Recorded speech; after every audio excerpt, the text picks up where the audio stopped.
2 years ago, I get a call from that church who heard us. And they said, Natalie, would you come lead worship for our 100-year anniversary? The pastors were in my youth group when this all happened. And I said, no, why would I do that? There's been counseling and therapy and medication. Like, why would I go back into this?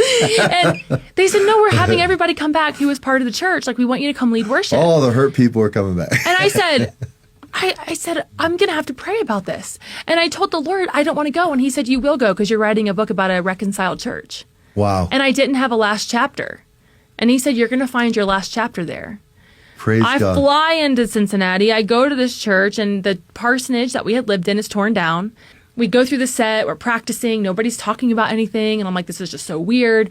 And then the service starts, and we get to the point of the service where the pastor introduces all of us on the platform of when we attended that church.